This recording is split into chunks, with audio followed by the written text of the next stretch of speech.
The Nudics were the very picture of a sweet older couple poised to live out their golden years in Orange County, California.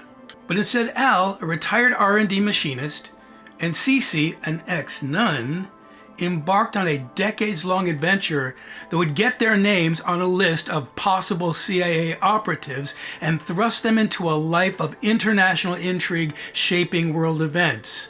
And stick around to the very end because I have footage of what the people in the room considered an actual miracle caught on tape. If that's something you like to think about, then welcome to Check Your Head Stories, where we explore the bright side of things that can be considered quite disturbing with tales of the miraculous, the curious, and the oddly beautiful. And if you want to help spread the cheer without losing your edge, then be sure to press that like and subscribe button so you won't miss any uploads. Let's get to it. Check your head. What do you like to think about? In 1952, Cece, a Catholic girl living in Connecticut, entered her local convent as a novice to give her life in service to God as a nun. She believed in her heart that this was the very best way she could avoid going to hell if she died. Like many nuns, she became a teacher at a parochial school, and she carried out her duties faithfully. Although Cece never really loved teaching, she was known for her sincere love for God, and she loved her life of purpose and the fellowship that came from serving with her sisters. She would have been content to live out her life in the convent, but then something happened that began to change her perspective. Vatican II brought sweeping changes to the Roman Catholic Church. One of the changes was to make the clergy and people in religious life more relatable to the laity or the common folk. And one of the ways they wanted to do this was to no longer have nuns be required to wear habits or don religious vestments, but rather to wear normal street clothes. Cece's convent was one of the first in the United States to be chosen to roll out this wardrobe change experiment. And Cece, being one of the youngest in her order, was required to go along with the change. Although her new clothes were very modest, Cece never felt comfortable with this. She thought that this new wardrobe was somehow a compromise to her vows. And although she was only trying to be compliant with church orders, the other sisters did not see it that way at all. When passing each other in the hallway, it was tradition that the sisters would do a call and response, blessing God and blessing each other. But when Cece was wearing her street clothes and she would pass another sister in the religious vestments, Cece would give out the call, but the response she got wasn't a blessing. In fact, sometimes she'd have an insult hurled on her indicating that she was a fallen woman. Cece had always been compliant to whatever the church told her to do. But she was deeply hurt by the harsh treatment she was getting from some of the sisters she looked up to her entire life. The criticism she was receiving from some of her fellow sisters made Cece question if maybe she didn't have purity in her devotion to her faith. Until she began to overhear some of the conversations that sisters were having about why they disdained so much the changes being instituted by Vatican II. The older nuns were not complaining about pious issues or things regarding the faith. Their concern was, if we have to wear street clothes, then when we're out, how will people know we're nuns? We're going to lose all of our discounts and the special favors we get when we go out in public. Many of her mentors, who had no problem judging her, were the very first to take advantage of or even abuse some of the new freedoms that Vatican II offered. For instance, instead of going to fellowship every night, most nuns were in the rec room watching TV all evening. The convent cleared out every weekend since the nuns were no longer required to be on campus or even live there. They were going out and doing things that used to be considered worldly, and Cece began to see the dark side of some of these women she'd looked up to and admired. And she began to wonder, what good is this life of service and faith and sacrifice if, after 50 years, you just become bitter and judgmental? Cece became disillusioned with her church and began to take steps to leave her life as a nun after 19 years. At the age of 36, Cece started a new life in the secular world with little life experience outside of the convent. Her decision was not made in anger or bitterness, but she was still very afraid of going to hell, so she continued with her faith and to follow church rules. But she was also concerned she didn't know how she was going to make it in this new world. That's when she met Al Newdick. Al, like Cece, was starting over. He'd spent most of his life as a single father. Al's first marriage ended due to mental health issues, and his second marriage failed as well. Al and Cece fell in love from the moment they met, and since neither had great resources, they decided to move in together to share expenses. Al had pretty much lost faith in marriage, so he had no problem shacking up. Surprisingly, Cece, who had entered the convent as a very young girl and taken a vow of chastity, had never received much teaching about sexual purity as a nun.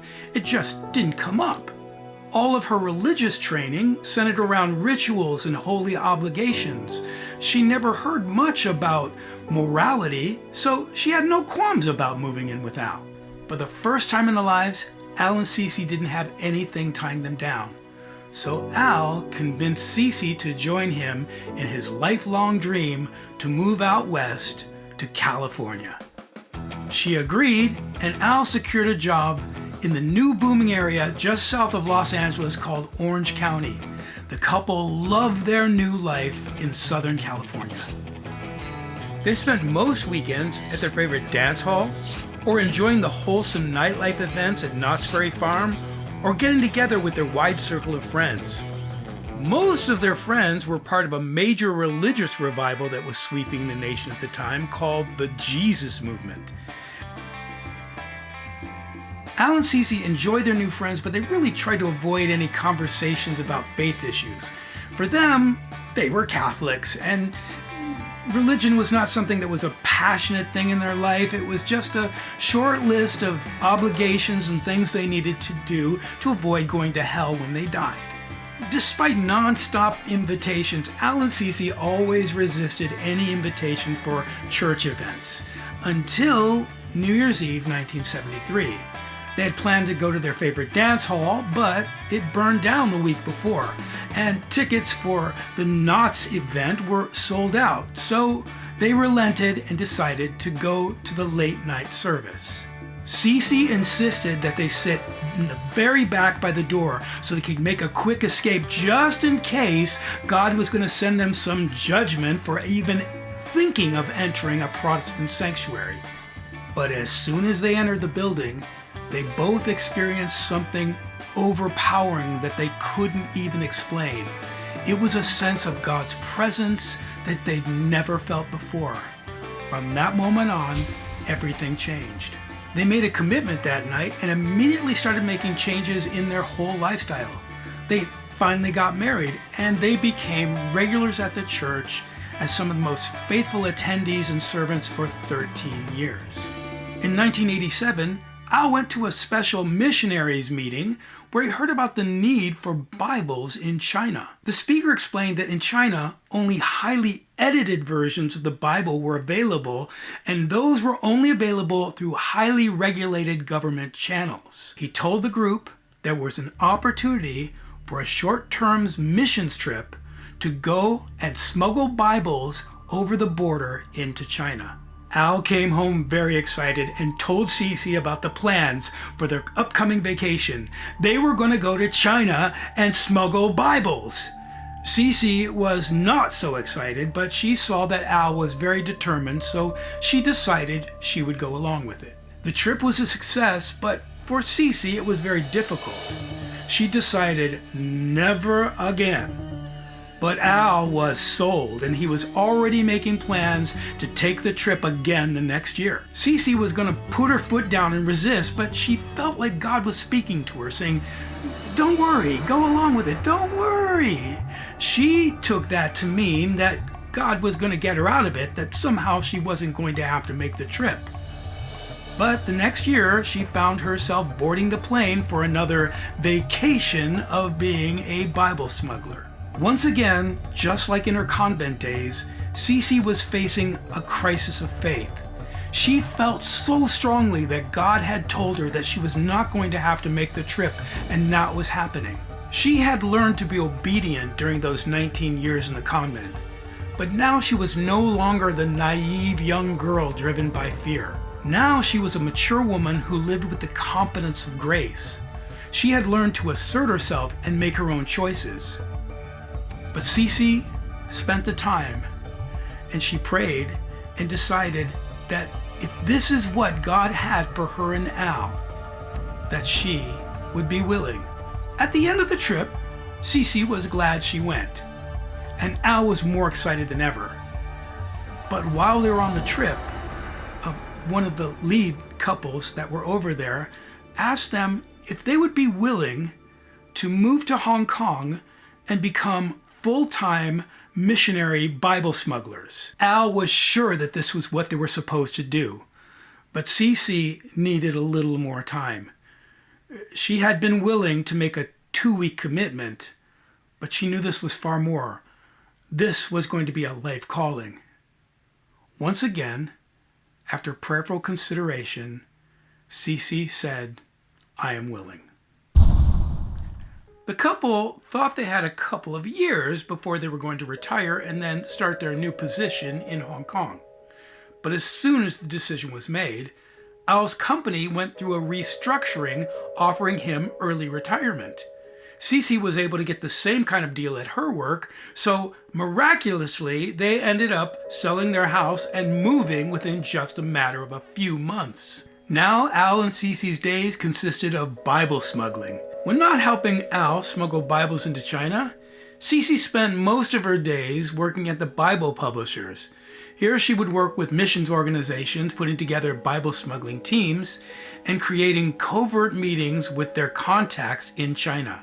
Al made daily crossings, sometimes 2 or 3 times a day, with 2 suitcases and a large backpack stuffed with Bibles wrapped as presents. Al was a small man weighing only about 150 pounds, but each shipment weighed upwards of 70 pounds. He would approach the custom agent, they would ask him what he was bringing in, and he would always say, "Gifts for friends." Having an American passport provided some protection from being arrested, but if he was caught at the border, his entire shipment would be confiscated. His passport would be flagged, and if there were too many flags, he'd be banned from coming into the country altogether. Even though his chances of being in any real danger when making these crossings, still there was a lot of tension. When he was caught, which wasn't very often, he would be held for hours and interrogated. It was a frightening and horrible ordeal. If Al was turned away at an entry point, he was not easily dissuaded. He would just go down to the next border crossing and usually get in there. He was almost always successful because this was before everything was computerized. Al became as stealth as James Bond in getting across the border, and he became absolutely fearless. But even Al had to admit that he wasn't getting through all on his own. It appeared that he was having some supernatural help. It became common that just as Al was reaching the customs agent, there'd be a disturbance in another line, or it'd be a shift change and he'd just be waved through. On one occasion, a border agent became suspicious about the gifts and insisted that Al unwrap one of the gifts so he could see what was inside. Al knew he was busted. He took one and handed it to the agent. The agent began to examine the Bible carefully. Al had a lump in his throat and he was praying for a miracle. The agent was thorough. He flipped through the pages. He held it up to the light. He looked at it back and front. And it was like a Jedi mind trick. He did not understand what he was seeing or what he was holding. He said, "This is fine." He put it back into the gift wrap and tried to tape it back together, placing it back into Al's bag, and he waved him through. This became something that happened over and over. Eventually, Al said, Let's not even bother wrapping these things as gifts anymore. We don't need to camouflage it. God's blinding their eyes. Let's just carry them through, which they did with no increase in confiscations. There was always risk for Al, but because of his passport, he was relatively safe in these border crossings. But the people he was bringing the gifts to, they were anything but safe. If they were caught with these Bibles or the religious materials that Al was providing them, it was considered contraband, and they and their families could disappear overnight, never to be heard from again. Sometimes they were sent to prison camps or work camps, where they were subject to forced labor, brainwashing, torture, organ harvesting, or even death. Sometimes the punishments were less severe, but still they were terrible. Families would be split up. Individuals would be reclassified, which meant they would lose their standard of living overnight. They would lose their housing, they would lose their schooling, they would lose their employment, they'd be forced to live in slums and work low-paying jobs. But even with all the precautions, sometimes some of the people they were serving would go missing without a trace, never to be heard from again. Or they would see someone who was a dear friend who would pretend like they'd never even seen Al or Cece. When this happened, both of them knew that they had been compromised and they were in deep trouble. They became beloved by the people in the underground church they were serving, and they were affectionately called Q-tips because both of them had bushy white hair which stood out among the many dark-haired Chinese people. At the underground church services that Al and Cece would attend there in China, they heard multiple stories about how this clandestine movement was helping encourage some of the most oppressed people in the world. The couple became so accustomed to this remarkable way of life, they became probably the least qualified to understand the huge impact they were having. But having an impact they were. When interviewing them, I asked them to share some stories of miraculous things that happened during their time in Hong Kong. They had a hard time expressing some of the big things that happened, but they just wanted to share the little things that had personal significance to them. For example, Al tells the story of when he brought some businessmen to China to deliver some gifts and financial support. He warned them not to talk about what they were doing, even when they were alone in the room. Well, one of the men ignored everything Al said and talked about the mission. Sure enough, that night at 3 a.m, they got a knock on the door. Chinese officials barged in, and the 3 men were separated and taken to rooms and interrogated for hours. This was a serious situation. The amount of money they had and the Bibles that they had put them in deep legal trouble. They could have been detained or even imprisoned. After hours of interrogation, they brought all 3 men back into the same room. All 3 men, with no pre-planning at all, came up with the same cover story, almost word for word. And despite all of their searches, and even though the money and the Bibles were out in plain view, interrogators could not find any of it. They became very frustrated and finally gave up, and they thought, well, I guess we can't pin this on them. The Chinese officials left in frustration. All the men filed out the door, but the interpreter held back for just a moment. When the other men had left the room, he quickly shut the door and turned around, facing the businessman and Al. With a big smile on his face, he said, "Isn't God good?" He winked at them, and then he quickly left the room. Al tells another story of when he was bringing a large cash gift to the underground church in China. He went into the streets that were very crowded with a backpack full of the money. Someone forcibly bumped into him, and then all of a sudden, Al smelled a horrible odor that seemed to be coming from his own person. He didn't know what this was, but he needed to find out. He took the backpack off and began to remove his jacket where he saw there was something brown all over his shirt. As he set the backpack down and removed his jacket, someone came from around the side of him, grabbed the bag, and started to run off. Al became overcome with a supernatural force he believed to be the Holy Spirit. And with Holy Spirit power, he said, "Stop!" The man just stopped in his tracks. He said, "Turn around." The man turned around. He said, "Drop it." The man looked at him confused and just dropped the money on the ground and ran off. Al picked up the backpack and was able to deliver the money. Later he found out he had been victim to a street scam that was common in China at the time. Groups of criminals would work in teams, come up and spray a tourist with feces that had been mixed with water. And when the tourist was removing the backpack, they would steal everything in the backpack. Why did this man just stop and listen to these commands? Al believed that he had been empowered by God. He considered it yet another miracle. Cece tells the story of leading a tour of Hong Kong for a group that was going to make a major border crossing into China the next day. This was the biggest Bible smuggling team she had ever led, and she wanted to be at her best. She had hoped that she could end the tour a bit early, so she was hurrying them through the tour. In her haste, she came upon a curb that had a jagged piece of concrete, and when she hit it, the concrete cut through her shoe, splitting it open and then cutting her foot. Immediately, she began to bleed profusely and feel blinding pain. Her shoe filled up with blood. She was praying because she knew she had to lead this group the next day, but she didn't know if she was going to be able to walk. She didn't want to upset them, so she tried to cover it up and she prayed that they wouldn't even see the blood. She was able to end the tour a bit early and she saw the group off to their housing. Once she was home, she carefully removed the shoe so she wouldn't further agitate the wounded foot.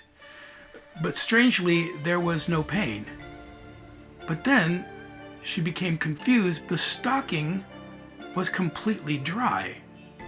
It had been sopped with blood, but now there wasn't a stain, not a single drop. The foot had not even one bit of blood residue. She examined the foot carefully. She got up and walked around. There was no sign of any injury. Not only had God healed her foot, but he'd cleaned it as well. And she was able to successfully lead the group the next day. While these events were personal and miraculous all on their own, this sweet couple were almost blind to the fact that they were part of a much bigger miracle. Their simple work was getting them worldwide attention, and they were put on corporate lists that were usually only reserved for highly trained operatives. They were named as possible covert CIA agents. Little did Al and Cece know that they were helping fuel a Christian uprising that began to flourish after the 1989 Tiananmen Square massacre. After that event, dissident Chinese intellectuals saw that one of the greatest motivations for freedom and revolution was Christianity, giving rise to one of the greatest Christian growth movements in all of world history. After almost 30 years of service that didn't even start until they were in their 60s, Al and Cece had to return to the United States due to health concerns. It was here that I had the privilege of setting up an appointment to come to their home and film an interview. Unfortunately, a few weeks before the appointment, Al's health took a turn for the worse. A week before the interview was scheduled, Cece called to inform me that Al was in home hospice and he'd completely lost the ability to speak. Out of respect, I was going to cancel, but Cece said, "Oh, no. She said, "In a lucid moment, I told Al you were coming and he really wants you to be here." She said, "So do come. I will sit beside him, bedside, and answer all your questions, but don't expect him to be conscious." I was there for 3 hours. I had to take a break because the visiting nurse came and interrupted the session. But Al was awake for the entire time, to everyone's surprise. We didn't know if he was comprehending anything. But when I asked a key question, Al rallied and sat up. And to everyone's amazement, his vocal cords, which didn't even work anymore, began to function, and he was able to speak. The following is footage that the people in the room considered an actual miracle. What, if you could say one thing you have learned, or if there's an overarching message that you would want to say defines your life. Could you do that? One definitely would be trust in the Lord. He will never leave us or forsake us. He will constantly be there, through thick and thin, through everything. I don't... there's so many things that, go through your mind, but it's all the Lord. It's all the Lord. He puts the desire in your heart.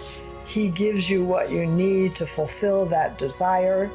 And if you're not into fulfilling it, he'll make it so that you want to fulfill it. He'll take that desire. What, Al? If you are open. If you are open, yes. Lord, He will fill your heart.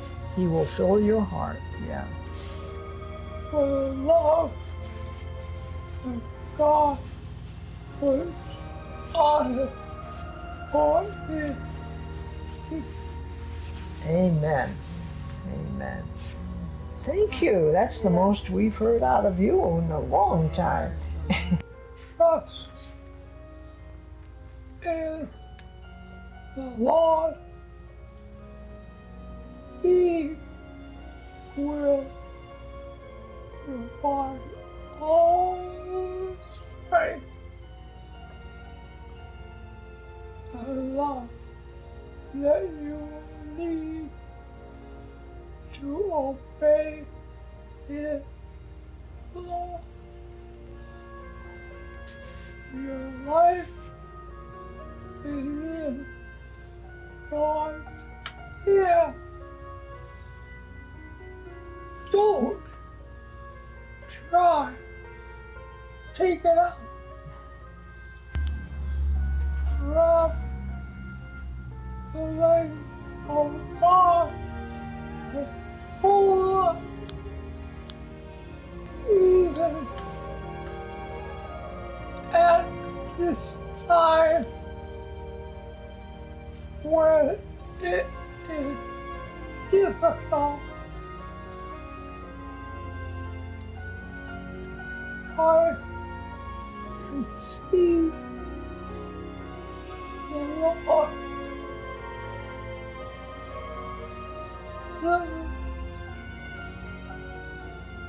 looking out at me to lift me up. So I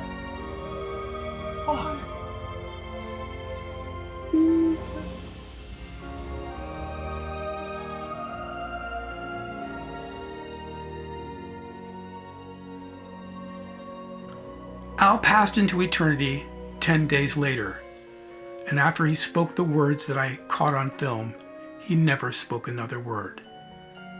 This is the dying utterance of a man of faith who lived a life of miracles. And I hope you enjoyed thinking about this, because that's what this channel is all about. And if you did like thinking about this, remember to press the like and subscribe button, because there's more coming with uploads every week here at Check Your Head Stories. See you next time.